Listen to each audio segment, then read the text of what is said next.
Oke. Baik, kita mulai ya teman-teman. Bismillahirrahmanirrahim. Assalamualaikum warahmatullahi wabarakatuh.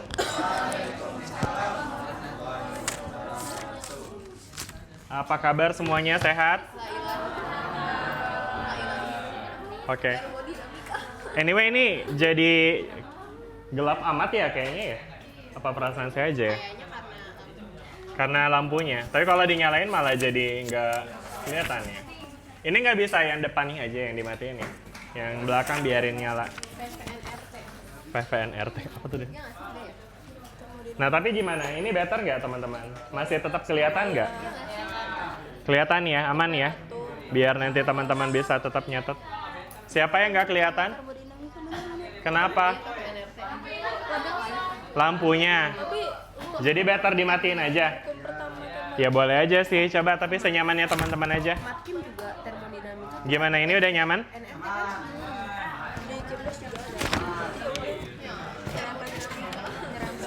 Oke. Baik, tadi kita udah buka belum sih? Ya udah dibuka lagi deh. Bismillahirrahmanirrahim. Assalamualaikum warahmatullahi wabarakatuh. Ya, kita berjumpa kembali di pertemuan Fisika Dasar.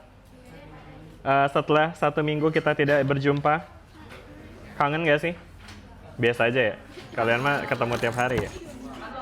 2 minggu jadinya. 2 minggu ya. Oke, kemarin tuh terakhir teman-teman masih ingat kita bahas apa? Gelombang, bukannya getaran dong. Iya, kemarin kita bahas tentang getaran ya. Dimana getaran itu adalah gerakan bolak-balik di sekitar titik setimbang dan bersifat periodik gitu ya kan. Dan seterusnya, kemarin kita udah bahas tentang getaran dan juga ada PR yang teman-teman sudah kerjakan terkait dengan getaran, betul? PR-nya udah 2 minggu ya. Minggu lalu nggak ada PR ya kita ya? Oke. Perlu bahas PR apa langsung aja nih? Baik.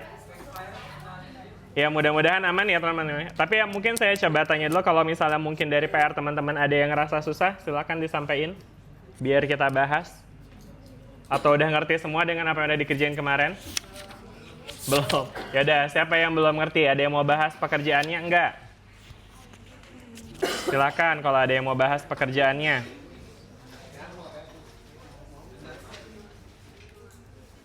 Ada. No pressure ya, kalau emang nggak ada ya nggak apa-apa juga, kalau emang udah ngerti. Tapi kalau misalnya ada yang masih belum dipahami dan mau didiskusikan, silakan.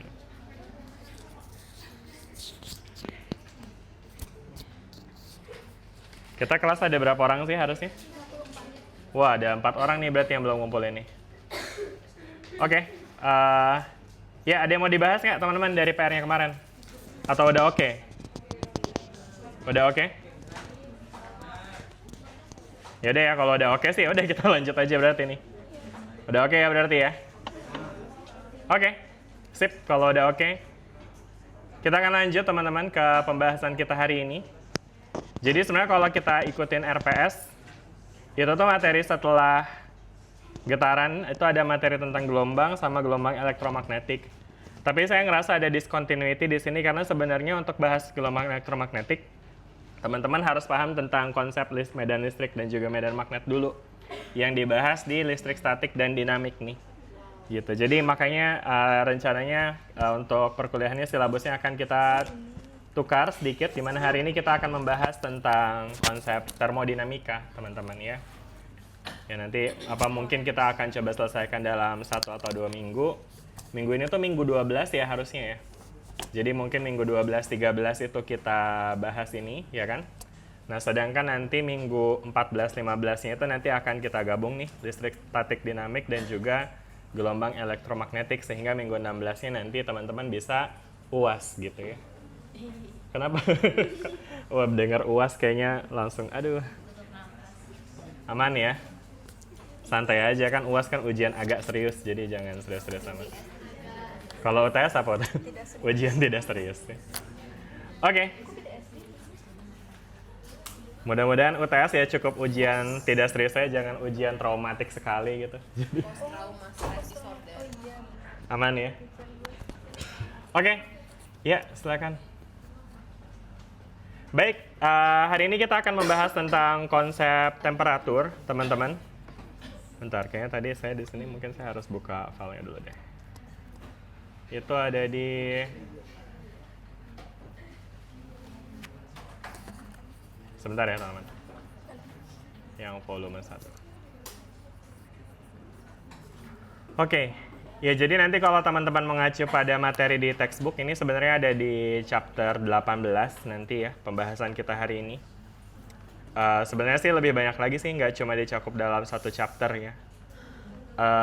Ya, tapi nanti ini akan mencakup materi untuk 2 minggu ini. Ya.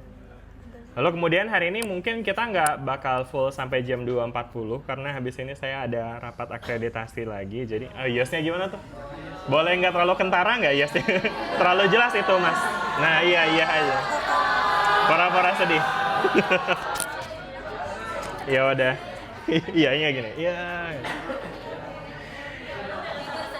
Jujur sedih. Jujur nggak percaya.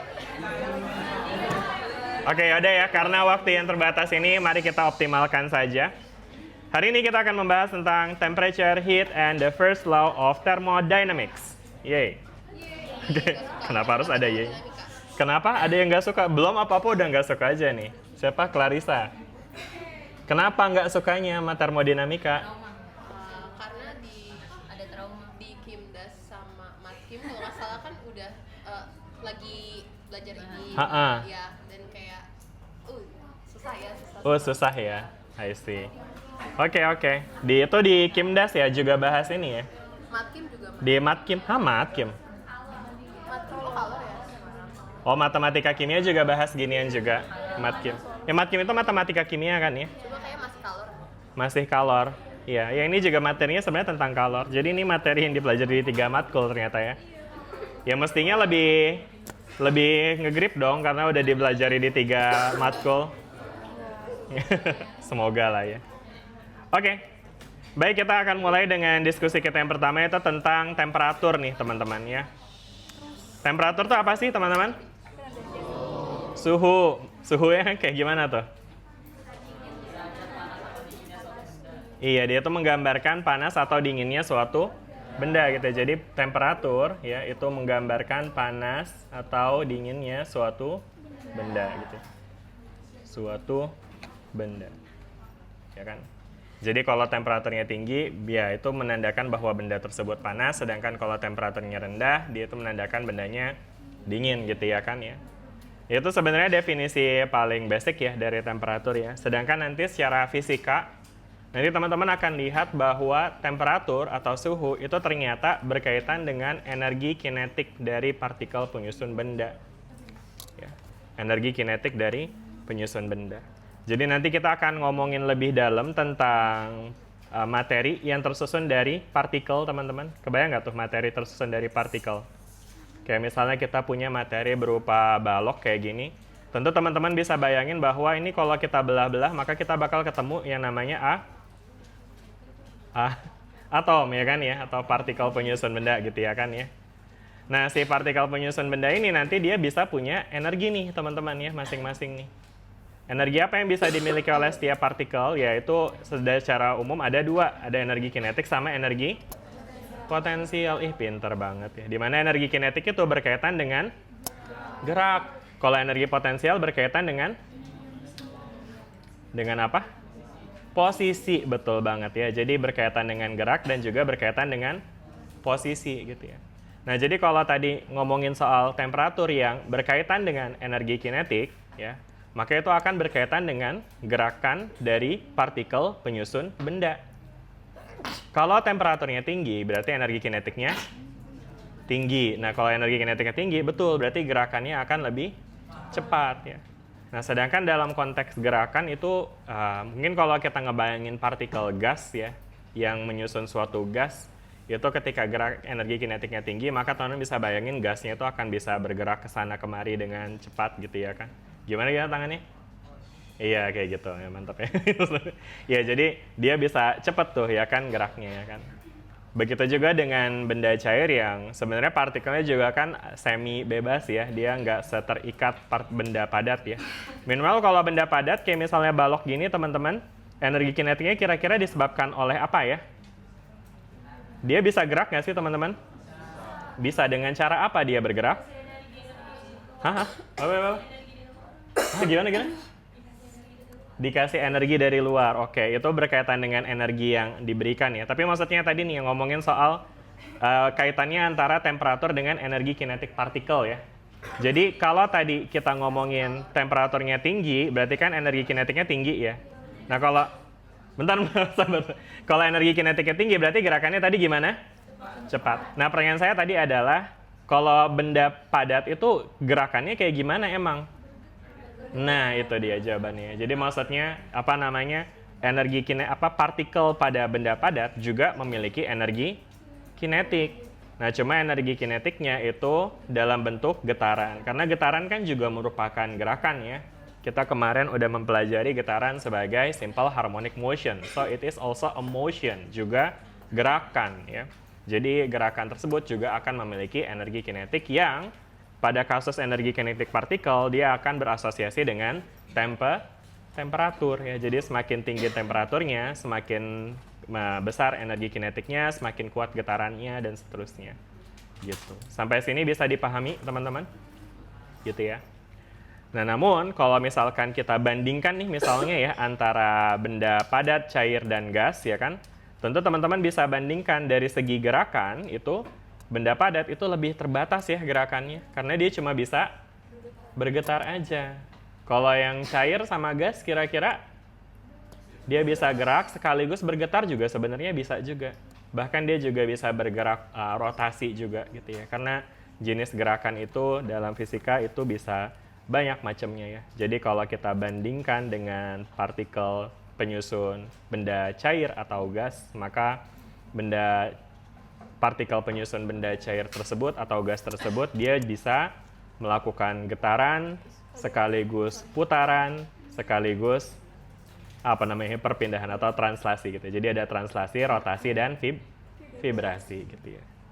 Nah berarti kalau kita bandingin nih secara kontras antara benda padat dengan benda gas, mana yang energi kinetiknya lebih tinggi? Padat, gas, atau gas ya. Nah sedangkan kalau cair itu pasti in between ya teman-teman ya.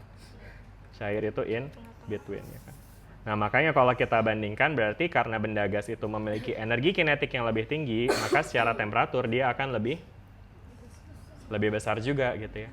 Makanya benda padat itu kalau kita bandingkan dengan fase gasnya ya, misalnya kita ngomongin air ya, H2O, sebagai benda padat dia adalah es batu ya. Sebagai benda cair dia ya air, sebagai benda gas dia ya uap air. Ya kan ya? Dan ketiganya itu tentu memiliki ya perbedaan suhu, di mana yang suhu yang lebih panas? Ketika dia sebagai uap gitu ya. Dan jadi sekarang teman-teman dapat reasonnya kenapa dia lebih panas, karena energi kinetiknya lebih besar di situ. Dia bisa melakukan motion ya, gerakan dengan berbagai cara gitu teman-teman ya. Oke. Ya nanti sebenarnya akan ada bahasan lebih lanjut tentang ini, di mana energi kinetik itu bisa kita kaitkan langsung dengan suhu. Kesebandingannya relatif lurus ya, terutama pada kasus gas ya. Di mana energi kinetik gas itu bisa kita kaitkan dengan, pada kasus gas ideal ya, energi kinetiknya itu akan jadi 3/2 nRT gitu ya. Pernah lihat rumus ini? Seems familiar? Pernah dibahas di mata kuliah lain? Oke, Kimdas dan seterusnya. Oke lah, tapi kita belum bahas ini, mungkin ini nanti akan kita bahas lebih dalam di pertemuan kita yang kedua. Untuk sekarang kita akan berfokus pada temperatur sebagai alat ukur panas dinginnya suatu benda, atau skala pengukur, skala untuk membandingkan seberapa panas atau dingin suatu benda ya. Nah sekarang kalau kita ngomongin skala pada temperatur itu punya satuan apa sih teman-teman? Satuan dari temperatur itu apa? Kelvin. Tapi ada yang ngomong Celsius juga tuh barusan. Jadi yang mana dong yang benar? Kelvin apa Celsius? Bukannya Celsius. Bukan. Jadi Celsius bukan satuan temperatur. Satuan juga. Jadi satuan mah ada banyak ya sebenarnya, mirip kayak cara kita menyatakan satuan panjang. Bisa pakai meter, bisa pakai kilometer, bisa pakai kaki gitu ya kan. Oke, dan seterusnya. Maka Suhu pun juga sama, kita bisa menyatakan dia dengan berbagai cara. Ada pakai Kelvin, ada pakai Celsius, ada juga skala lainnya tuh yang mungkin pernah teman-teman dengar. Fahrenheit, betul ya. Apalagi terusnya? Ini kayak materi SMP tuh ya. Reaumur. Ya nggak sih? Masih ingat gak nih? SD juga. Oh, SD-nya udah belajar ini.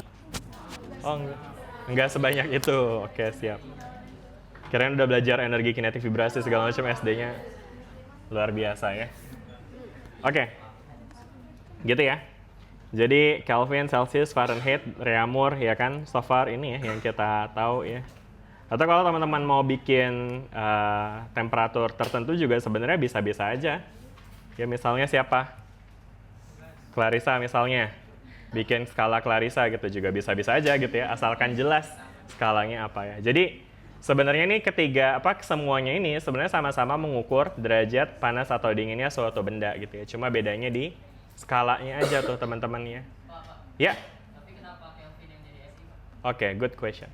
Nah, jadi di sini itu nanti skalanya kan akan berbeda tuh ya kan ya. Perbedaannya kayak gimana tuh skalanya? Jadi kalau misalkan kita bandingkan dengan pada kondisi air gitu teman-teman ya. Itu biasanya kondisi air mendidih dan kondisi air membeku itu dijadikan sebagai pembanding untuk titik atas dan titik bawahnya suatu termometer gitu ya teman-teman ya. Jadi bayangkan di sini teman-teman punya termometer yang ditaruh di suatu wadah berisi, kenapa tuh? Ada apa? Ditaruh wadah berisi air ya. Nanti Bagas pertanyaannya dijawab ya. Dijawab sama Chandra kalau nggak salah. Oh enggak. Enggak ya. Oke, misalnya di sini kita punya temperatur alat ukurnya misalnya yang Celsius gitu ya, teman-teman ya, Celsius ya. Nah, ketika airnya membeku ya kan, maka si termometer ini akan menunjukkan angka berapa nih, teman-teman? Misalnya ketika airnya membeku, temperaturnya akan membaca berapa angkanya? 0. Ini Celsius ya, teman-teman ya. Jadi nanti di sini akan terbaca sebagai 0 derajat Celsius nih, ya kan ya? 0 derajat Celsius ya kan. Nah, meanwhile kalau misalnya ini kita panaskan, gimana cara manasin air? Kita butuh kompor. Kok kompornya nggak estetik ya? Ya gitulah ya. Ditaruh di api unggun. Kemarin kalian habis ini ya Olympus Camp ya? Seru nggak? Pak Hanhan nyanyi ya? Lihat dong. Iya ya, keren banget. Mantap, respect Pak Hanhan. Oke. Ya, jadi sekarang kalau misalkan kita ngomongin air yang sedang dipanaskan, ya kan? Maka tentu temperaturnya bakal naik tuh, ya kan ya? Naik sampai misalnya pas dia mendidih, itu nanti dia akan menunjukkan angka tertentu tuh. Berapa angkanya? 100, betul ya kan? Nah, jadi 0 sama 100-nya si Celsius itu dipakai dengan acuan titik beku dan titik didihnya air ya, dimana ketika dia membeku itu acuan untuk 0-nya, sedangkan ketika dia mendidih itu dia dipakai untuk acuan 100-nya gitu teman-teman. Jelas sampai sini? Oke. Nah terus kan tadi kita udah ngomongin ada lagi nih skala temperatur lainnya ya kan ya, yang kalau kita taruh misalnya di tempat yang sama ya, di wadah yang sama ya kan, maka misalnya kita ngomongin soal Fahrenheit deh ya. Kalau Fahrenheit itu teman-teman mungkin tahu pada suhu 0 derajat Celcius alias pada saat airnya OTW membeku, itu kira-kira temperatur Fahrenheit akan menunjukkan angka berapa tuh? Berapa? 30, 45, 60? Tebak-tebak aja. Lupa. 30-an, betul. Bisa lebih spesifik? 32. Nice, betul banget ya. Siapa namanya? Iya, nanya doang ya. Oh enggak, jangan. Saya suka semangatnya loh tadi. 32 gitu, mantap. Nomor berapa Fauzi ya? Nomor berapa? 5. Mana Fauzi ya? Oh ini Fauzia Aulia. Mana Fauzia Aulia? Ini ya.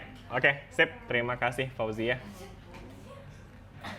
Oke, itu ya tadi 32 derajat Celcius tuh kalau dia membeku tuh airnya. Kalau lagi mendidih berapa tuh Fahrenheit-nya teman-teman? Berapa? 200? 212 tuh ya kan ya. 212 derajat Fahrenheit ya kan. Nah, habis itu ada apa lagi sih teman-teman? Tadi ya kita punya ada Reaumur ya kan ya. Kalau Reaumur kira-kira gimana tuh teman-teman? 0 derajat Celciusnya itu setara dengan berapa Reaumur ya? 0,8.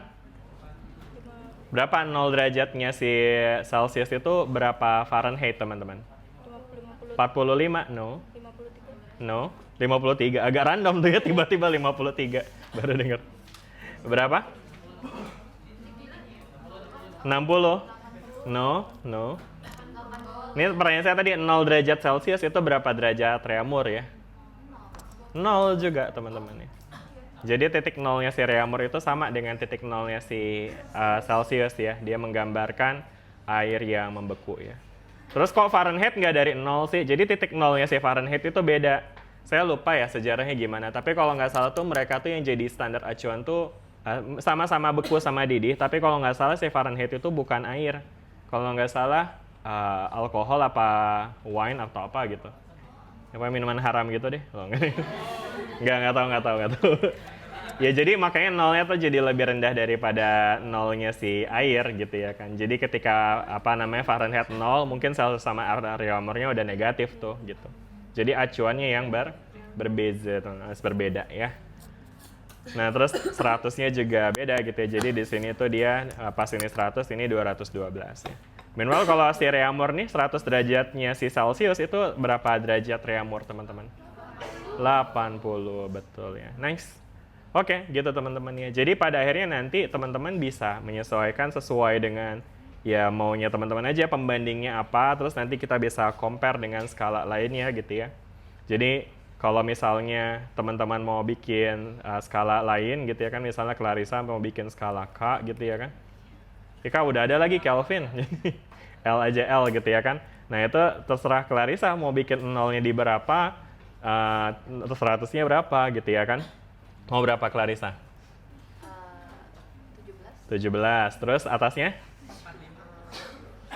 Bebas aja temperatur kamu.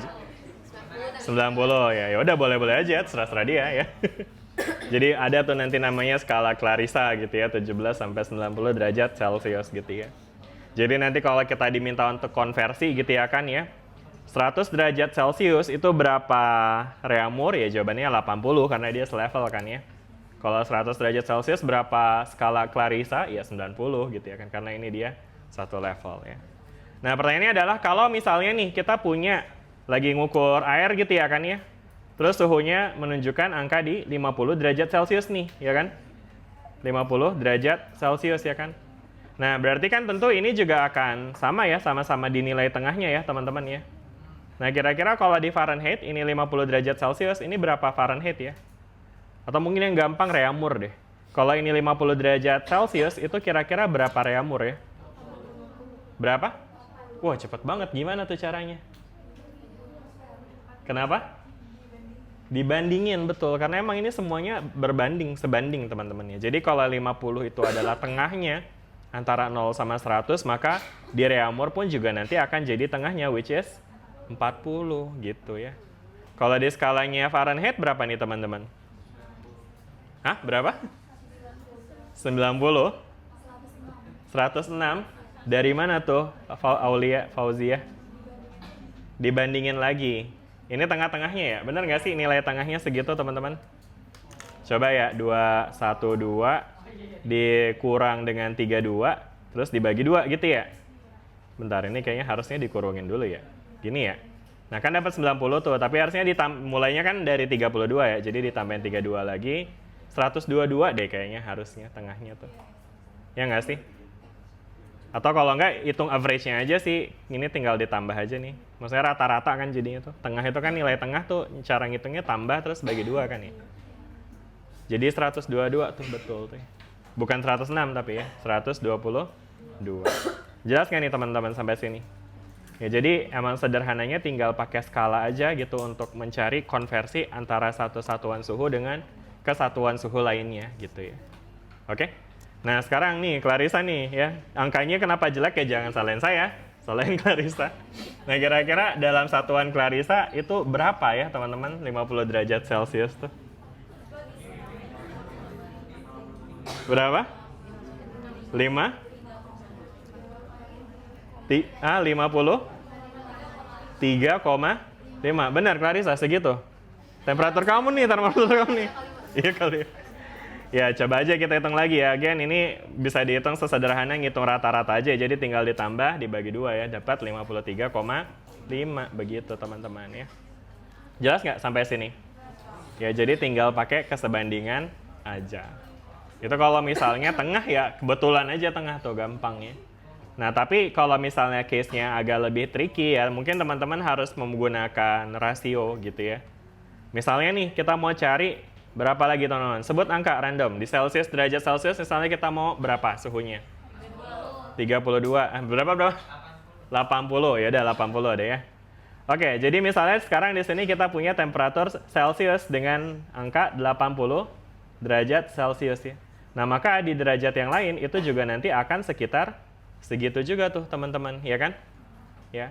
Nah, berapa nih angkanya? Ya sama sih kayak tadi cara ngitungnya ya. Nah, cuma mungkin kalau di sini tadi kita gampang untuk ngelihatnya bahwa itu adalah setengahnya ya kan ya. Kalau tadi 50 ya. Kalau sekarang 80 ya berarti tentu teman-teman bisa hitung dengan cara lihat aja dulu nih, ini kalau kita bikin rasio ini berapa per berapa nih, ya kan? Jelas nggak? Kebayang nggak nih? Kayak misalnya ini 80 per 100 ya kan ya. Nah, maka rasio ini 80 per 100 itu harus sama dengan rasio pada temperatur lainnya gitu ya. Misalnya di sini kita mau cari reaumurnya berapa gitu ya kan. Misalnya nilainya X gitu ya. Nah, berarti nanti rasionya itu harus sama dengan rasio ini dibagi dengan rasio ini. Kelihatan nggak sih tuh saya bikin warna oranye panahnya? Kelihatan ya? Gitu ya. Jadi sekarang kalau kita mau hitung ya mungkin saya kasih nama aja ya. Misalnya ini A, B, C, D. Kebayang nggak maksudnya? Jadi A itu antara suhu dia dengan titik bawahnya, B-nya itu atas dengan bawah, C-nya juga sama di reaumur tapi ya, antara X dengan bawah, sedangkan D-nya itu antara titik atasnya reaumur dengan titik bawahnya reaumur ya. Nah, jadi dengan sesederhana rumus A per B sama dengan C per D, ya kan? A per B sama dengan C per D, kita bisa dapatkan A-nya berapa? 80. Per B-nya berapa? 100. Sama dengan C-nya berapa? X aja ya. Per D-nya berapa? 80 dong ya, jangan. Ini kan D ini dari sini nih, ya kan? Dari 80 ke 0 ya. Nah, udah deh, tinggal hitung aja. Berapa nih jadinya? 80 ke 80, 6.400 dibagi 100, jadinya 64 derajat. Mudah bukan? Gitu. Bukan, kok bukan sih? Kayak di TikTok gitu ya. Yang guru matematika itu ya. Gitu teman-teman. Jelas nggak sampai sini? Gampang ya? Berarti cara ngitung Kelvin juga ya sama kayak gitu teman-teman. Misalnya di suhu Kelvin namanya Y gitu ya kan? Nah, berarti ini kita bikin lagi nih rasio sama juga ya kan? Misalnya kita kasih nama ini E sama F gitu ya. Kok Kelvin, apa nama ini? Fahrenheit ya. Nah, jadi sekarang kalau kita bikin rasio antara A per B, nah ntar ini akan sama dengan E per F jadinya tuh ya. Jadi A per B sama dengan E per F. Berarti A-nya tadi kan 80, per B-nya 100. Nah, E-nya berapa? No. Lihat, E itu adalah dari sini sampai sini. Tambah 32, no. Yes, betul. Dikurang ya, karena kan kita mau cari selisihnya tuh. Jelas nggak? Jadi Y minus 32 per F-nya berapa? 212? No. 212 dikurang 32. Nah, 212 kurang 32 gitu. Nah, ya udah ini tinggal teman-teman solve aja ya. Ya kan? Ini kalau disederhanain berapa sih? Y minus 32 per ini 180 ya kan ya? Jelas? Nah, yaudah berarti kalau kita ambil persamaan ini sama ininya ya kan? Geser dikit boleh? Nah, ini dia jadinya 180 kali 180 dibagi 100 sama dengan Y minus 32. Ya udah ini tinggal matematis, tinggal dihitung aja ya. 0-nya dicoret. 8 kali 18 sama dengan 144 ditambah 32 ya kan ya. Jadi 144 tambah 32 sama dengan Y gitu ya. Jadi berapa Y-nya? 176 derajat Fahrenheit. Ya, tadi ini derajat apa ya? Reaumur ya? Oh, apa ya ini tuh? Reaumur betul ya, tadi yang kita cari. Begitu teman-teman. Jelas nih untuk konversi suhu? Gampang ya? nggak usah ngafalin rumus ya. Maksudnya saya sering banget ketemu tuh di buku-buku zaman SMA dulu juga tuh banyak banget tuh rumus untuk ngafalin ngerubah satuan sampai puyeng sendiri. Padahal ya sesederhana ini teman-teman. Selama teman-teman tahu titik bawahnya berapa dan titik atasnya berapa, teman-teman bisa mengkonversi gitu ya kan dengan membuat perbandingan seperti ini. Jelas? Gampang? Ada yang mau tanya? Aman ya? Oke, kalau begitu terima kasih teman-teman semua. Belum. Ya, jadi sekarang kita akan lanjut kemana lagi nih? Oh, tadi Kelvin ya, saya belum jawab pertanyaannya Bagas ya. Mau dijawab nggak nih, Gus? Terserah ya. Ya udahlah, males. Oh, jangan. Oke, jadi kalau kita taruh temperaturnya skala Kelvin di sini, ya kan? Maka nanti kita akan mendapati bahwa si Kelvin itu, dia itu ketika di 0 derajat Celcius, wah ini rame banget ya. Kak, hold on, I know. I think we should make it smaller. Syong. Terus ininya dilebarin. Nah, kan jadi muat ya keranjangnya. Oke. Nah, jadi kok hilang? Oke. Jadi sekarang kalau misalkan kita punya Kelvin ya, skala Kelvin nih, ya kan? Nah, itu ada juga tuh kalau kita kaitkan dengan titik beku dan titik didihnya air, itu teman-teman tentu udah tahu ya, berapa titik bekunya si Kelvin nih. Maksudnya kalau dia 0 derajat Celcius, di Kelvin tuh berapa? 273. Terus sedangkan kalau Kelvin tuh, kalau ininya, highest-nya 373. Anyway, ini dia ya teman-teman, apa namanya, dalam suhu didihnya ya. Oke, titik didih airnya gitu ya, 273 dan 373 gitu ya. Nah, sekarang pertanyaannya adalah kenapa nih bawahnya 273 gitu ya kan ya? Tadi pertanyaan Bagas gitu bukan sih? Terus nolnya tuh apa gitu ya kan ya? Nah, jadi alasan dari itu semua juga yang menjadi alasan kemudian kenapa dia nggak ada derajatnya nih. Ini kalau teman-teman lihat nih ada simbol derajat kan ya. Nah, kalau ini tuh nggak ada derajatnya nih teman-teman ya. Nah, kenapa dia nggak ada derajatnya? Jadi, teman-teman, si Kelvin ini disebut juga sebagai suhu mutlak gitu, teman-teman. Apa yang dimaksud dengan suhu mutlak? Suhu mutlak itu adalah suhu absolut, ya kan, yang nilainya tentu tidak mungkin negatif ya. Seperti kita tahu, angka absolut itu kan dia nggak mungkin negatif ya. Jadi, si Kelvin ini, dia itu nggak mungkin negatif nilainya, gitu, teman-teman. Nah, sekarang kalau kita balikkan lagi nih ke konsep temperatur. Tadi teman-teman masih ingat diskusi kita di awal, temperatur itu berkaitan dengan apa sih? Partikel. Kalau dikaitkan dengan partikelnya? Energi kinetik partikel gitu ya. Jadi, temperatur itu, dia tuh secara linear berkaitan dengan energi kinetik partikel. Semakin besar energi kinetiknya, semakin besar juga temperaturnya, ya kan? Dan sebaliknya, semakin kecil energi kinetiknya, semakin kecil juga temperaturnya. Nah, sekarang kalau kita ngomongin energi kinetik itu kan tadi berkaitan sama gerakan partikel ya. Nah, pertanyaannya adalah mungkin nggak sih energi kinetik itu negatif nilainya? Enggak ya. Paling kecil berapa sih energi kinetik?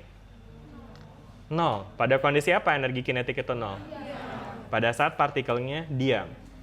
Nah, energi kinetik 0 itulah yang kemudian menjadi acuan 0 Kelvin. Jadi 0 Kelvin itu berkaitan dengan energi kinetiknya 0 gitu. Anyway, ini bukan gerakan benda ya, tapi partikelnya. Jadi even kita punya ini proyektor gitu ya kan. Ini dia masih punya suhu karena ya di dalamnya tuh partikelnya gerak gitu ya. Nah, tapi kita bisa taruh pada situasi di mana misalnya di sub-zero gitu ya kan ya, suhunya sangat dingin sampai dia udah nggak getar lagi bahkan ya. Sampai dia benar-benar freezing, nggak gerak sama sekali, energi kinetiknya 0. Nah, pada saat itulah temperaturnya dikatakan 0 Kelvin. Gitu, jelas nggak sampai sini? Ya, jadi acuan 0 Kelvin itu adalah acuan di mana partikel itu udah nggak gerak lagi. Gitu, teman-teman. Oke? Gitu ya. Nah, terus habis itu apa lagi ya? Ya udah sih, kayak gitu. Udah cukup kejawab lah, mudah-mudahan nih. Kalau boleh tanya lagi, itu kayak kan dia ada karet sama area itu dia pakai dari mana itu, apa yang jadi pembedanya? Oh iya, tadi kayaknya saya udah sempat juga bilang deh di awal. Jadi, apa pembedanya tuh titik nolnya tuh karena acuannya beda-beda gitu ya. Tadi misalnya biasanya tuh berkaitan sama fluida sih, sama cairan juga. Jadi kalau untuk si Celsius itu dia ngeliatin air ya kan. Kalau area mur itu apa gitu fluidanya saya juga lupa. Ya, tadi yang saya bilang bisa minuman beralkohol apa segala macam gitu. Tapi saya nggak tahu juga detailsnya, jadi mungkin nanti teman-teman bisa coba explore lebih jauh ya tentang acuan yang digunakan sebagai titik nol pada Fahrenheit misalnya, gitu ya. Dan juga Kelvin. Kalau Kelvin tadi udah ngerti ya, nolnya itu adalah ya apa namanya mutlak nol ya. Makanya karena energi kinetik sendiri nggak mungkin negatif, maka temperatur di Kelvin itu juga nggak negatif. Makanya dia nggak ada derajatnya nih, karena dia menggambarkan temperatur mutlak dari, menggambarkan energi kinetik dari suatu partikel penyusun benda gitu. Udah ya, jelas ya sampai sini? Oke, good. Nah, sekarang kita akan lanjut ke mana lagi nih? Ini sebenarnya kalau kita lihat diskusinya di buku, itu tadi ada apa namanya, jawaban untuk pertanyaannya siapa namanya? Bagas juga nih. Jadi, angka 273 terusnya dari mana tuh, ya kan? Kan maksudnya sebenarnya tuh apa namanya, suhu 0 derajat itu susah buat di-achieve. Karena ya gimana pun kita nggak bisa ngambil energi dari suatu benda gitu ya secara keseluruhan gitu. Kenapa? Aman-aman, siap-siap. Oke ya. Nah, jadi yang dilakukan adalah seperti ini teman-teman. Jadi di sini ada eksperimen gitu ya kan yang menghubungkan antara temperatur dengan tekanan nih ya. Jadi eksperimennya itu kayak gini teman-teman. Ini ada apa namanya wadah gitu ya kan yang berisi partikel gas gitu, oke? Nah, ketika partikel gas ini kita panaskan, apa yang akan terjadi sama si partikel gasnya? Dia akan bergerak makin cepat, makin heboh gitu ya kan ya. Dan ketika dia makin heboh ya kan kecepatannya, dia akan makin sering menumbuk si wadahnya, betul ya kan? Apa yang terjadi ketika dia makin sering numbuk wadahnya? Akan ada tekanan, betul ya. Jadi akan ada dorongan akibat tumbukan dan setiap dorongan persatuan luas, gaya persatuan luas itu adalah tekanan. Jadi semakin tinggi suhunya, semakin besar tekanannya. Makanya jadi kalau kita plotkan nih, ketika suhunya dibuat lebih tinggi, ternyata tekanannya juga akan naik nih ya. Oke. Nah ini misalnya pada gas N2 gitu ya kan, didapatkan pattern seperti ini nih ya kan. Nah, sedangkan misalnya ini mulainya dari ya tekanan 80 gitu ya. Nah, ini untuk gas H2 juga sama tuh. Dinaikin suhunya, tekanannya juga ternyata naik tuh, ya kan? Di gas helium juga sama tuh ya, tekanannya naik gitu ya kan. Oke, jelas nggak sampai sini? Ya kan? Bentar, ini kayaknya ini grafiknya cuma sampai 0 Kelvin ya. Bentar deh, ini berapa sih?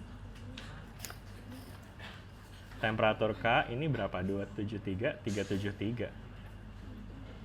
Bentar, kayaknya ada yang salah deh dengan grafik ini. Kenapa dia di 373 bukan 273 ya? Sebentar ya teman-teman ya.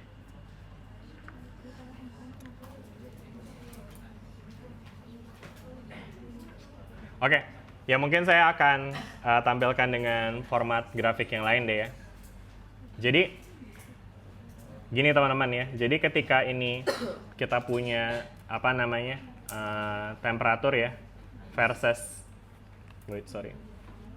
gimana sih ini grafik temperatur dalam derajat Celcius versus tekanan gitu ya kan dalam Pascal. Oke. Ya jadi misalnya untuk gas tadi ya, misalnya gas N2 gitu ya kan ya, dia teramati memiliki pola di mana semakin tinggi suhunya semakin tinggi juga tekanannya gitu ya kan. Dan make sense ya, karena maksudnya teman-teman bisa bayangin semakin tinggi suhu, maka gerakannya makin cepat sehingga tekanannya bakal makin besar gitu teman-teman. Jelas nggak sampai sini? Gitu ya. Nah, sehingga kalau kita ambil trennya nanti N2-nya itu akan seperti inilah, let's say. Oke? Gitu ya. Nah, terus kalau kita coba untuk uji dengan gas yang lain, kayak misalnya gas helium atau gas H2, hidrogen gitu ya kan, ternyata didapati pola yang mirip tuh ya kan, dimana semakin besar tekanan, semakin besar suhu, semakin besar juga tekanan, sehingga somehow kita juga bisa dapetin gimana tren lainnya gitu teman-teman. Oke, jelas nggak? Ya kan? Nah, ketika semua gas ini kita coba, ternyata dia memiliki tren yang sama gitu ya kan ya. Nah, namun yang unik di sini adalah ternyata ketika kita coba untuk mengekstrapolasi grafiknya ya kan, ternyata mereka berpotongan di titik sumbu X yang sama nih teman-teman. Oke? ternyata mereka berpotongan di titik sumbu X yang sama ya. Nah, interpretasinya gimana nih teman-teman? Di titik potong sumbu X, atau dalam hal ini sumbu T-nya ya, ini tuh tekanannya berapa sih di titik ini? Misalnya namanya titik X ya. Tekanannya 0 ya. Tekanannya 0. Artinya apa sih kalau tekanannya 0? Dia nggak bergerak gitu ya kan. Nah, ternyata di sini diketahui angka di sini adalah negatif 273 gitu ya, derajat Celcius. Negatif 273 Celcius. Nah, itulah si 0 Kelvin gitu. Ya. Jadi by extrapolation gitu teman-teman ya. Mungkin lebih tepatnya kalau nggak salah 273,15 deh. Di kimia harus pakai 0,15 tuh ya. Oke. Kalau 273-nya doang kenapa? Boleh nggak ya? Ya? Mungkin buat di fisika kayaknya aman-aman aja sih. Mungkin kalau di kimia kayaknya itu akan agak sensitif ya dengan perbedaan beberapa desimal ya. Oke. Itu ya teman-teman ya. Tentang 0 Kelvin ya teman-teman ya. Ada pertanyaan nggak sampai sini? Ya, jadi 0 Kelvin itu menggambarkan kondisi di mana energi kinetik partikelnya itu 0 ya kan. Secara eksperimen dia tekanannya jadinya 0 tuh. Gitu. Oke? Dan ternyata ini agree untuk semua partikel ya, nggak beda-beda gas gitu ya. Ini menunjukkan bahwa angka negatif 273 ini bersifat universal gitu ya. Dia applicable untuk semua jenis material gitu ya. Oke, jelas ya sampai sini ya? Good. Oke, aman ya. Nah, terus kemudian ya jadi ya tadi ya kalau kita taruh di sini ya, makanya dia karena dia tadi titik nolnya adanya di bawah sekali sini ya. Yang dia itu sebanding dengan negatif 273 ya kan. Nah, maka jadi Kelvin intinya itu semua memiliki skala yang sama, cuma beda titik startnya aja gitu ya. Kalau teman-teman lihat nih, angka antara 0 sampai 100 sama dengan angka antara 273 sampai 373 kan ya. Makanya jadi untuk mengkonversi dari Celsius ke Kelvin, ya tinggal ditambah atau dikurang dengan 273 gitu ya. Misalnya kita punya 0 derajat Celcius, ya berarti dalam Kelvin ya tinggal 0 tambah 273 gitu ya. Yang 100 derajat Celcius juga dalam Kelvin ya tinggal ditambah dengan 273 lagi gitu. Oke. Sehingga untuk yang titik tengahnya ini jadi berapa nih kalau Kelvin jadinya? Kalau di sini tadi ada 50 derajat Celcius, berarti berapa Kelvin nih?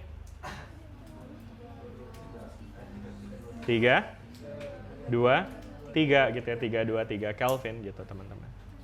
Udah ya? Oke, sampai sini jelas ya teman-teman ya tentang Kelvin sebagai suhu mutlak ya, mutlak 0 gitu ya kan?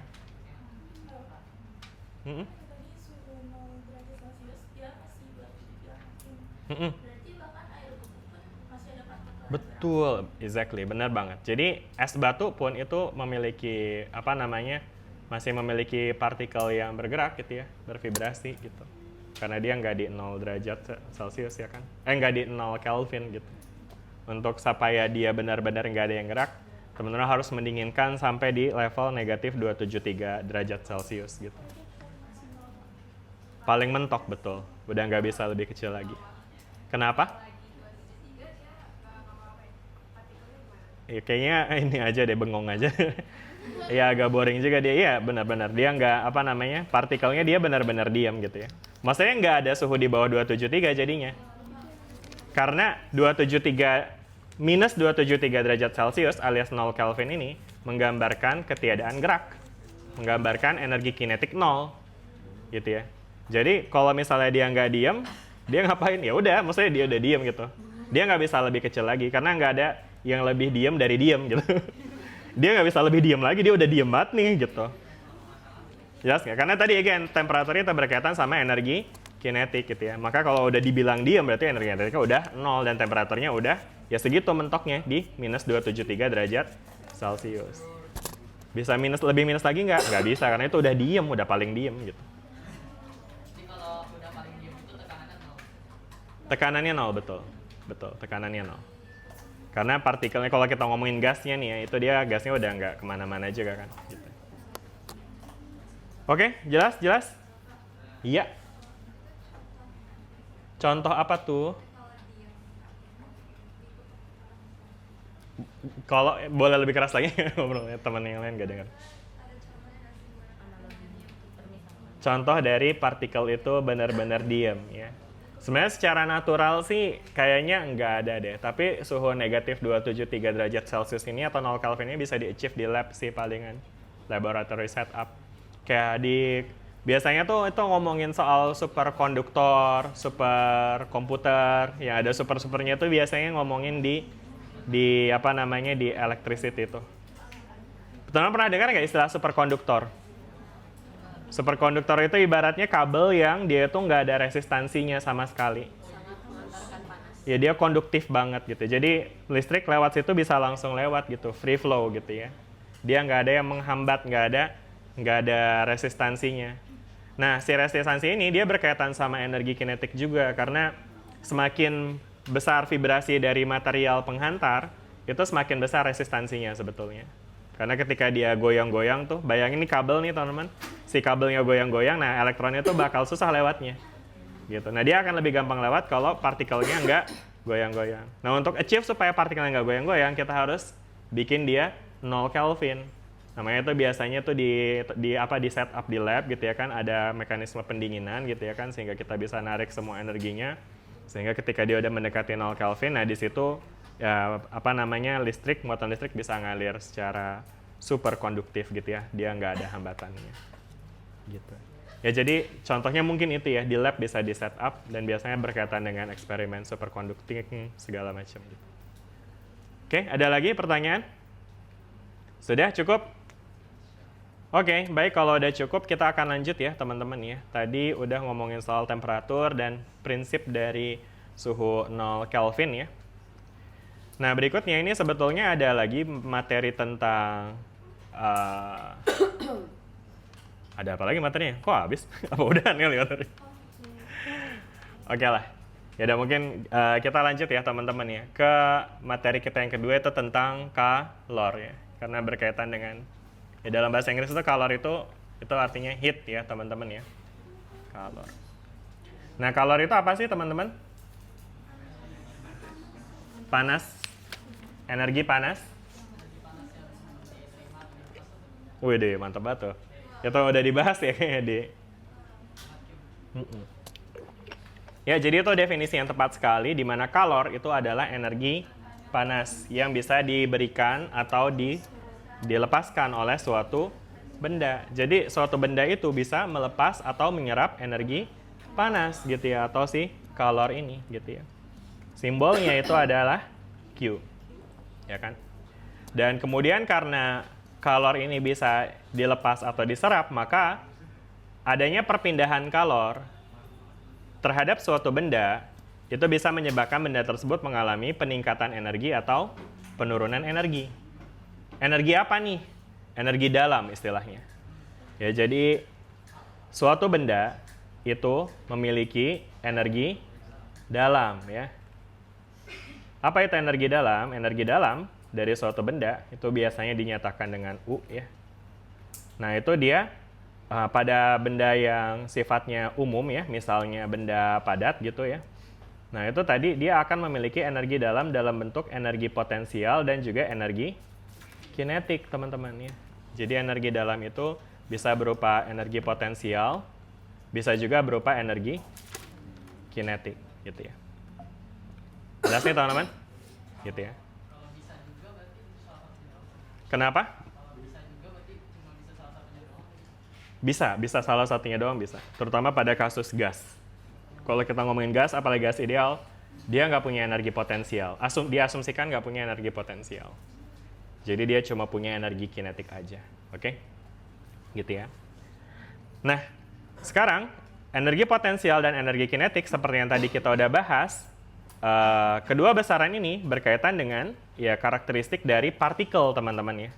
Jadi ini again ya, ini adalah energi dalam kan ya teman-teman ya. Mungkin lebih tepatnya disebut sebagai total energi dalam ya. Total energi dalam. Ya. Nah sehingga total energi dalam itu akan tersusun dari energi potensial dalam dan energi kinetik dalam juga gitu ya. Apa yang dimaksud dengan dalam di sini adalah energi tersebut itu dimiliki oleh partikel penyusun bendanya. Oke? Jadi kalau kita ngomongin energi kinetik dalam, itu artinya energi kinetik dari partikel penyusun benda ya. Berarti berkaitan dengan gerakan si partikel penyusun materi tersebut gitu ya. Dan tadi kita udah bahas ya, energi kinetik partikel penyusun benda itu berkaitan dengan temperatur juga kan ya. Jadi semakin besar energi kinetik dalam, maka semakin besar juga temperaturnya gitu ya kan. Nah, sedangkan kalau energi potensial dalam kira-kira berkaitan dengan apa ya, teman-teman? Posisi. Dalam hal ini posisi itu kira-kira apanya ya kalau ngomongin soal partikel? Wujudnya, betul ya, atau posisi antar partikelnya gitu, teman-teman ya. Jadi ketika partikelnya itu semakin menempel, semakin dekat, itu energi potensialnya bisa kita bilang akan semakin rendah. Jadi energi potensial itu kan kalau kita kaitkan dengan posisi, dia punya kesebandingan antara energi potensial dengan posisi ya. Mungkin kasar ini analogi aja ya. Kita punya energi potensial gravitasi dengan rumus MGH. Di mana H itu sebenarnya adalah jarak antara bendanya dengan si permukaan bumi ya kan ya. Makin tinggi suatu benda, makin besar apa makin kecil efeknya? Makin besar ya. Jadi artinya makin jauh jarak antar partikel itu maka energi potensial akan makin besar. Nah, di sini juga gitu ya. Maka benda padat itu akan memiliki energi potensial yang paling rendah gitu, yang paling kecil gitu ya kan. Gitu ya. Sedangkan energi potensial yang dimiliki oleh partikel fase lebih lanjut, misalnya cair atau gas, itu nanti energi potensialnya akan lebih besar ya. Nah, mungkin terkesan ada kontradiktif di sini karena tadi saya sempat bilang bahwa pada gas itu malah energi potensialnya bisa dibilang nggak ada. Tapi barusan saya bilang energi potensialnya malah besar gitu ya, karena berkaitan sama jarak. Nah, ini semua terjadi karena kalau kita ngomongin soal energi potensial yang kita kaitkan dengan, ini analogi energi potensial gravitasi ya. Energi potensial gravitasi itu, mungkin teman-teman udah pernah belajar belum sih di SMA ya. Kalau energi potensial gravitasi yang rumusnya ada GMM per R ya. Nah, ini teman-teman ya. Nah, tapi di sini dia ada nilai negatifnya sebetulnya. Jadi negatif GMM per R. Jadi secara prinsip sebenarnya energi potensial itu bernilai negatif gitu ya. Jadi kalau dia partikelnya makin dekat ya, misalnya jarak antar partikelnya itu kecil ya, kayak misalnya benda padat itu kan partikelnya nempel ya, deketan ya. Berarti R-nya besar apa kecil? Kecil, betul. Nah, sekarang kalau R-nya kecil, berarti secara keseluruhan nilai ini akan jadi kecil apa besar? Besar. Nah, tapi ada negatifnya. Jadi artinya itu dia akan memiliki nilai yang sangat negatif. Sangat negatif itu kalau kita bandingkan dengan misalnya fase cair di mana partikelnya lebih jauh, dia tuh R-nya akan lebih besar sehingga nilainya akan lebih kecil. Tapi lebih kecilnya jadinya yang nggak terlalu negatif gitu ya. Makanya jadi energi potensial pada kasus benda padat, itu dia energi potensialnya memang besar tapi dengan nilai yang negatif. Sehingga secara umum kita bilang dia kecil nilainya. Jelas ya? Ya. Nah, terus kemudian ketika kita panaskan benda sehingga dia semakin menjauh, maka energi potensialnya meningkat dalam artian dia semakin mendekati 0 gitu. Karena makin gak negatif kan? Ya. Nah, ketika kita ngomongin gas itu partikelnya jauh sekali itu. Mungkin kalau kita asumsikan R-nya jadi tahingga, maka ini akan jadi 0. Ya bahkan kalau dia ini tahingga, maka dia jadi 0 gitu ya. Itu pada kasus gas ideal tuh. Jadi di gas ideal itu, energi potensialnya itu jadi 0 gitu ya. Karena dia asumsikan nggak ada interaksi antara partikel penyusun gasnya gitu. Sehingga dia nggak ada tarik-tarikan, nggak ada potensial. Jadi dia cuma punya energi kinetik aja. Jelas sampai sini? Oke, good. Nah, kita lanjut ya teman-teman ya. Ketika kita ngomongin energi potensial dan energi kinetik dalam suatu partikel penyusun materi, ya kan? Nah, ini energi potensial dan energi kinetik ini bisa berubah nih ketika si materinya ini menerima atau melepas kalor, ya. Let's say kita punya materi ini menerima kalor ya. Maka yang terjadi adalah karena kalor ini adalah energi, ya kan? Maka energi kinetiknya itu, energi dalamnya in total akan meningkat ya. Sehingga ketika dia meningkat, energi potensialnya bisa meningkat, energi kinetiknya juga bisa meningkat gitu ya. Nah, tapi ini mungkin yang unik di sini adalah cara mereka meningkat itu relatively bergantian, teman-teman. Maksudnya apa nih bergantian? Jadi, nanti yang akan kita pelajari adalah ada momen di mana ketika energi kinetik diberikan ketika kalor diberikan pada suatu benda, itu yang meningkat cuma energi kinetiknya aja. Oke? Nah, teman-teman bisa bayangin nggak? Kalau misalnya energi kalor diserap oleh material sebagai energi kinetik, maka yang meningkat tuh apanya? Temperaturnya, betul ya. Oke? Jadi ada momen di mana kalor yang diberikan ke benda menyebabkan peningkatan suhu, ya. Oke? Jadi ketika kalornya kita kasih, misalnya ini kita buat grafik kalor versus temperatur ya. Pernah lihat grafik ini Q versus T? Ya. Jadi misalkan di sini kita punya S nih ya kan teman-teman ya, yang suhunya let's say awalnya adalah negatif 20 derajat Celcius ya. Berarti kita punya titik mula di sini, minus 20. Nah, ketika dia dikasih kalor, ya, ada kecenderungan di mana ketika dia memang belum mencapai titik lelehnya, yang meningkat tuh adalah energi kinetiknya. Oke. Kebayang nggak nih teman-teman? Atau masih bingung? Oke, jadi balik lagi ya, saya akan kasih lihat ke sini. Kita punya energi kalor. Tadi kalor itu definisinya apa? Panas, atau energi yang bisa dipindahkan, diberikan pada benda gitu ya kan ya. Bisa diserap, bisa dilepas. Nah, dalam konteks energi diberikan pada benda, maka tentu pemberian energi pada benda ini menyebabkan energi dalamnya meningkat. Jelas nggak sampai sini? Ya kan? Nah, sekarang energi dalam itu ada berapa macam? Ada energi potensial sama good. Nah, sekarang di sini saya akan tunjukkan bahwa ada momen di mana ketika kalor diberikan kepada benda, ternyata benda itu hanya merespon dalam bentuk peningkatan energi kinetik aja. Oke? Jadi energi potensialnya masih tetap nih. Oke? Nah, ketika energi kinetiknya aja yang meningkat, maka kita bisa bayangin temperaturnya bakal meningkat gitu ya. Nah, sehingga kalau kita bayangkan dalam grafik gitu ya kan, ketika kalornya ditambahin, berarti kan grafiknya akan lari ke kanan nih ya. Karena ini kan ketika kalornya 0 di sini ya. Nah, misalnya kita kasih 100 joule gitu ya kan, dia berarti nambah ke kanan. Nah, ternyata misalnya suhunya naik tuh, ya berarti nanti dia grafiknya akan ke atas gitu teman-teman. Jadi nanti kita akan ketemu grafik yang polanya seperti ini untuk Q versus T yang menyebabkan peningkatan T gitu. Oke? Jelas nggak teman-teman sampai sini? Ya, ini satu fenomena dulu ya. Ini adalah kalor yang menyebabkan peningkatan suhu. Kalor yang diberikan pada benda yang menyebabkan peningkatan suhu ya. Nah, ini seringkali ini disebut sebagai kalor sensible namanya. Kalor sensible ya. Di mana kalor sensible itu menyebabkan peningkatan suhu ya. Dan tentu teman-teman bisa bayangin ya, semakin besar kalor yang kita kasih, maka peningkatan suhunya semakin tinggi. Jadi Q-nya itu sebanding dengan delta T. Ada rumusnya nih. Apa rumusnya? Udah pada tahu dong. Q sama dengan MC delta T. Betul ya. Udah pernah belajar dong ini dong.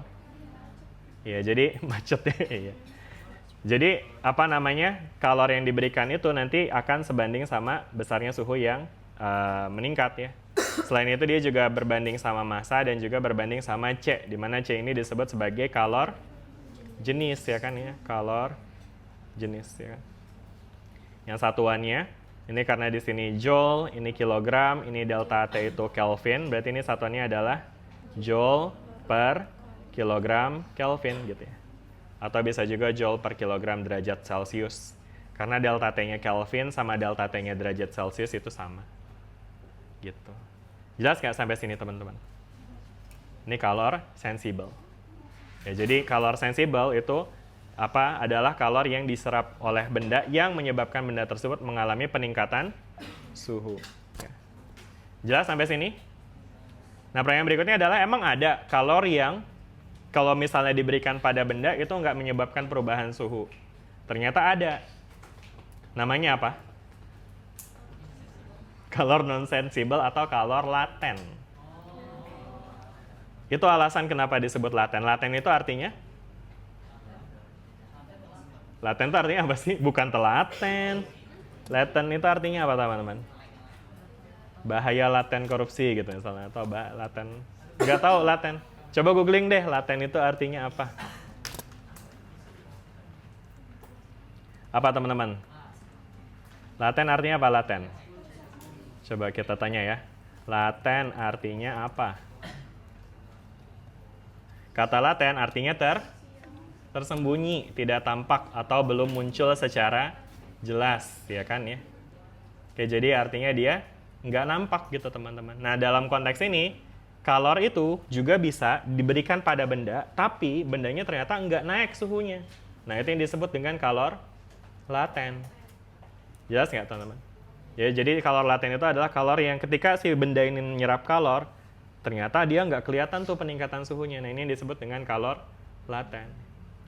Nah, sedangkan secara fisik berarti gimana teman-teman? Kalau kalor diberikan pada materi, ya kan? Maka kan seharusnya energinya meningkat ya. Nah, tapi ternyata suhunya nggak meningkat. Kalau suhu nggak meningkat, berarti energi kinetiknya gimana? Ya nggak meningkat juga dong. Bukannya MC dong. Kan delta T-nya jadi 0 ya.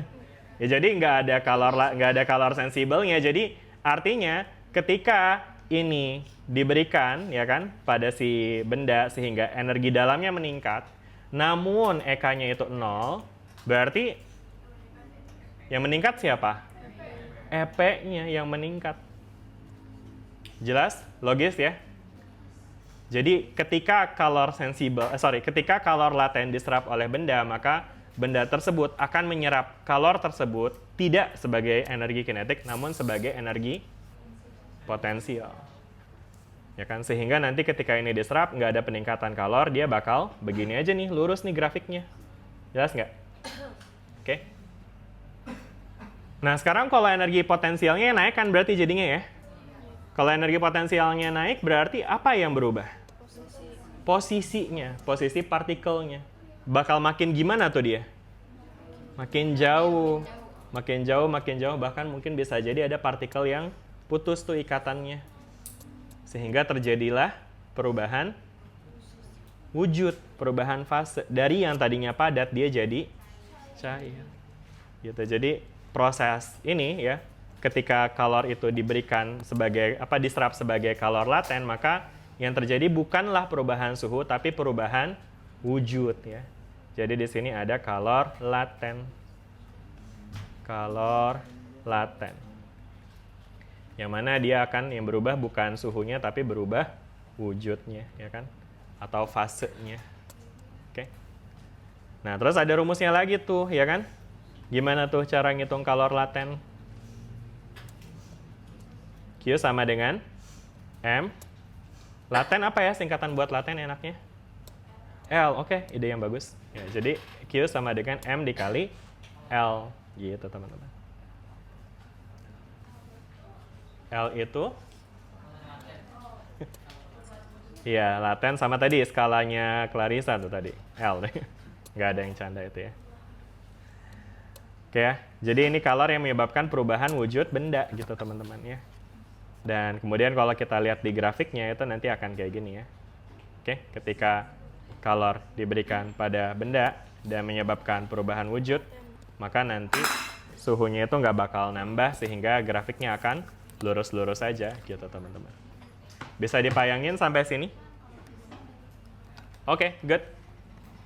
Udah ya, jadi teman-teman bisa bayangin ya pada grafik ini berarti nanti kita akan melihat region ini nih ya, ketika dia suhunya, ini ngomongin air ya, ketika dia di bawah 0 ya, negatif 20 sampai 0, ini dia wujudnya adalah padat ya kan ya, atau es ya kan. Nah, sedangkan ini sebenarnya juga naiknya tuh ada batasnya ya teman-teman. Jadi untuk setiap benda itu bisa beda-beda tuh suhu lelehnya. Kalau pada es H2O, itu dia akan meleleh di 0 derajat Celcius. Jadi artinya kita bisa provide untuk meningkatkan energi kinetik sampai ke level 0 derajat Celcius itu. Ya. Udah sampai 0 derajat Celcius, terus kita kasih kalor lagi, nah itu dia udah bukan energi kinetiknya yang lagi gerak gitu ya, tapi energi potensialnya ya. Jadi maksudnya teman-teman mungkin bisa bayangin juga semakin heboh dia geraknya, ternyata vibrasi doang kan dia. Wow, makin dipanasin, makin panas-panas, wow, gitu ya kan. Nah, makin dipanasin lagi udah nggak bisa nih, lebih cepat lagi. Akhirnya mereka putus gitu. Udah berantem mulu gitu ya kan ya. Setiap hari ketemu berantem, akhirnya mereka putus gitu teman-teman. Iya, karena nerima kalor. Ya jadi coba kalau lagi panas sama pasangan, coba lebih dinginkan kepala gitu ya, biar nggak putus. Gitu teman-teman ya. Jelas sampai sini? Good. Udah ya. Nah terus habis itu ya udah tadi ya, ketika ini dikasih kalor lagi, maka yang terjadi adalah apa tadi nih? Perubahan wujud gitu ya kan ya. Jadi di sini ada phase change atau perubahan fase ya kan. Dan perubahan fasenya ini nanti akan tergantung dari jenis apa ke jenis apa ya. Kalau dari padat ke cair namanya mencair, meleleh, melting gitu ya. Nah ketika dia udah melting ya kan, udah melted, nah dia akan berubah menjadi fase, sekarang namanya fase cair ya kan. Dimana fase cair itu ya kalau kita ngomongin H2O ya dia sebagai air gitu ya kan. Jelas sampai sini nih? Air gimana gambarnya air? Gitu kali ya. Lebih kayak danau ya ini. Kurang bebek aja nih ya. Kok bebeknya jelek sih? Nah gitu ya. Cipak. Oke. Anyway. Ya dia jadi air nih. Kenapa tadi dari es segini jadi air segini ya? Ya udahlah ya. Oke.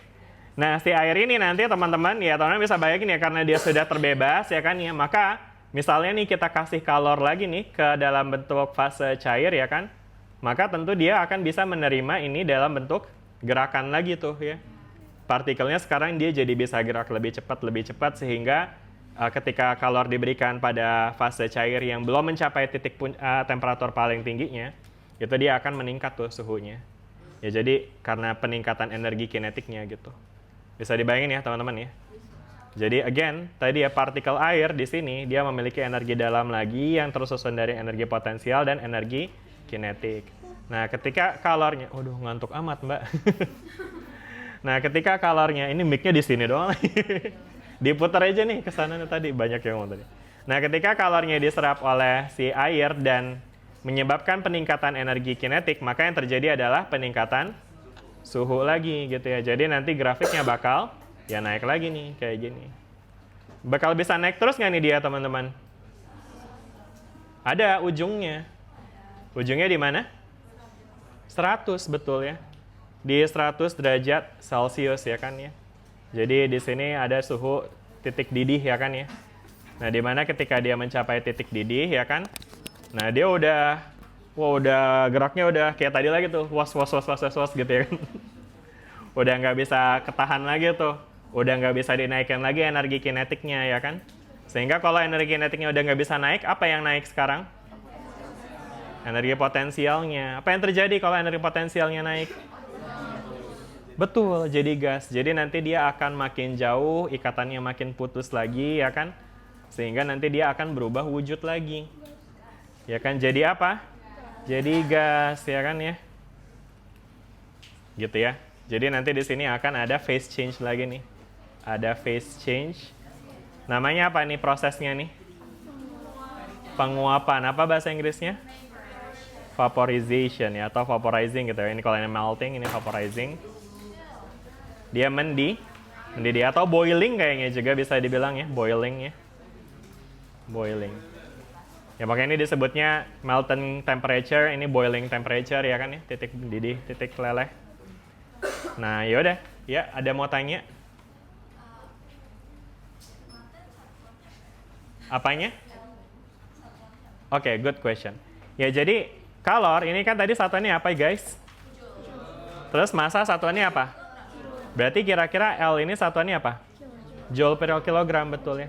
Karena ketika kita kalikan antara kalor laten dengan massa, dia seharusnya memiliki satuan energi gitu ya, satuan kalor ya.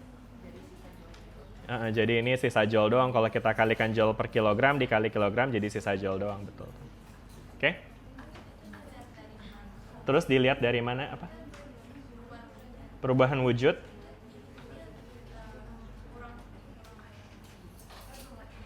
Apanya? Belum ngerti apanya? Boleh mic-nya dibawa ke sini nggak? Biar pertanyaan juga disaksikan netizen yang budiman. Bentar, coba kasih dulu. Dari awal tadi. Kalau misalnya ada contoh soal itu perubahan wujudnya itu kayak kan delta ya Pak, berarti dikurang ke Mana yang delta? delta itu apa Pak? Yang L doang kok. color atau L dong? Itu delta wujud, maksudnya perubahan wujud Ini ya. lihat dari mana ya kalau misalnya ada contoh soal yang pakai rumus Q sama dengan M kali L? Oke, ya. Jadi kita pakai rumus M kali L kalau dia lagi ngomongin soal perubahan wujud, bukan perubahan suhu gitu. Jadi misalnya nih, kamu masak air biar matang. Terus habis itu masak airnya 200 kg gitu ya kan.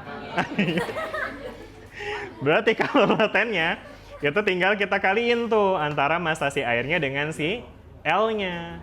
Jadi ini sebenarnya juga lebih tepatnya sebenarnya lebih ke kalor laten jenis ya. Karena ini dia mungkin kalor jenis gitu ya. Atau kalor spesifik laten. Jadi artinya kalor jenis itu akan nanti tergantung sama materialnya, teman-teman. Jadi kayak misalnya nih kita ngomongin air sama minyak. Nah, itu bisa jadi L-nya beda tuh. Gitu ya. Kita coba lihat ya, di sini ada nggak ya tentang kalor laten. Ini dia nih, ini heat transfer. Kayaknya harusnya ada deh di sini. Ideal gas sudah. Nah, ini nih teman-teman nih. Nah, ini. Ini konduktivitas ya. Heat transfer. Mana sih? Kok nggak ada? Harusnya ada. Why? Nah, ini color absorption of heat. Nah, ini dia nih. Nah, jadi sebenarnya yang nanti akan bersifat jenis itu bukan cuma kalor jenis yang C tadi, tapi L juga sama. Dia tergantung sama materialnya gitu ya. Kalau ini nih tabel untuk ini nih teman-teman, ini untuk yang C nih. Jadi C itu akan tergantung pada jenis materialnya. Kecenderungannya semakin besar C-nya, itu semakin susah dia buat dipanasin gitu. Semakin susah naik suhunya. Jadi kalau kita compare antara benda kayak misalnya kayu, mana nggak sih kayu di sini? Atau ini ada gelas sama si besi gitu ya. Nah itu besi itu akan memiliki specific heat capacity yang relatif lebih kecil gitu ya. Gitu. Nah meanwhile kalau untuk kalor laten itu tadi, nah ini dia nih. Kelihatan nggak nih teman-teman? Ini saya perbesar aja deh. Nah jadi kalor latensi L itu tadi ya. Ya ini istilahnya tuh adalah heat of fusion ya namanya, atau kalor. Ini dia sebenarnya juga nanti tergantung sama prosesnya juga. Kayak tadi kan kita lihat rumus untuk kalor laten pada vaporization, pada boiling sama melting, kita rumusnya sama-sama M kali L ya. Nah tapi L-nya itu nanti akan tergantung sama prosesnya juga. Apakah L-nya itu untuk melting atau L-nya untuk boiling. Kalau untuk melting kita pakainya heat of fusion nih. Kayak fusion itu artinya dia ya dari padat jadi cair atau dari cair jadi padat gitu ya kan. Nah, ketika kita ngomongin air, di sini ada nggak tuh water tuh? Itu ya 333 tuh nilainya. Kilojoule. Sedangkan kalau yang vaporization ini 2256. Jadi nilai L ini tergantung sama materialnya ya. Dia nggak dikurang-kurangin dengan sesuatu yang lain gitu. Oke, jelas sampai sini? Ada lagi pertanyaan tadi? Iya, silakan. Kan tadi Bapak bilang semakin gede EK-nya kan berarti temperaturnya makin naik ya. Bener. Nah, berarti kan itu pengaruhi ke posisinya juga si EP-nya. Tapi buat kalor sensibel sama kalor laten tuh hubungannya digadain dulu ya Pak atau gimana? Bentar. Tadi kan EK itu berkaitan sama suhu, betul. Kan semakin gede suhunya berarti posisinya kan dia makin No. Oh, gitu. Nggak ada. Semakin besar suhu ya semakin besar EK. Geraknya makin heboh aja. Tapi jarak antar partikelnya itu diasumsikan konstan ketika dia fasenya sama gitu. Jadi, Berarti si EP itu cuma buat perubahan fase aja. benar. Jadi ketika perubahan fase terjadi itu yang naik tuh EP-nya. Jadi teman-teman bisa distinguish ada dua proses yang berbeda di sini ya. Jadi pada proses ini, saya kasih warna apa ya? Ungu kali ya. Ya pada saat ini, pada proses ini yang naik adalah EK-nya ya kan, ini EK-nya yang naik. Oke? Sedangkan pada proses yang ini yang naik adalah EP-nya yang naik ya kan. Kalau proses ini apa yang naik? EK-nya lagi karena suhunya yang naik ya kan. Kalau pada proses yang ini apa yang naik? EP-nya yang naik gitu. Jelas nggak? Terus setelah ini apa yang naik? Nggak ada. Enggak, nggak ada. Ini kan baru air jadi gas ya. Gas apa nih, misalnya uap air bersuhu 100 derajat Celcius tuh. Nah, pada saat uap air itu bersuhu 100 derajat Celcius, itu dia ketika menerima kalor, dia masih bisa menerima untuk meningkatkan EK-nya, ya kan? Dan karena dia posisinya udah bebas, ya kan? Ikatan antar materinya itu sangat rendah, bahkan hampir nggak ada, maka ya dia sebebas-bebasnya untuk meningkatkan si EK tuh, gitu. Terus sampai, kenapa? No, nggak. Again, EK itu bukan kaitan sama posisi ya. EK itu dengan gerak dengan suhu ya. Jadi ketika EK-nya meningkat, suhunya aja makin panas. Dia makin kencang geraknya gitu ya kan. Kalau ditaruh di dalam wadah, kontainer, itu tekanannya bakal makin tinggi itu jadinya. Pak, tadi ada yang ngomong. Berarti itu nanti masih bisa berubah fase lagi jadi plasma atau berubah? Oke, good question. Jadi sebenarnya ada lagi fase keempat namanya plasma ya. Nah, tapi kita nggak usah ngomongin plasma dulu ya. Jadi untuk sekarang asumsikan bahwa ini fase tertinggi yang bisa di-achieve gitu ya. Karena itu udah lebih complicated lagi tuh nanti sistemnya. Ya udah nggak usah ya. Cukup sekian, terima kasih. Oke, yaudah mungkin kita sampai sini dulu ya hari ini. Kayaknya udah cukup banyak yang dibahas. Gimana ya? Padahal saya tadi bilang cuma sampai jam 2, ini malah jadi extended tuh ya. Udah ya, cukup ya teman-teman, udah dicariin saya. Makasih, kita akan ketemu lagi insya Allah di pertemuan kita minggu depan. Nanti ada PR seperti biasa. Keep updated with the docs-nya. Nanti saya akan update PR-nya. Tapi overall ya dari chapter ini aja sih, 18 ini harus. Oke, makasih semuanya. Kita akhiri. Assalamualaikum warahmatullahi wabarakatuh.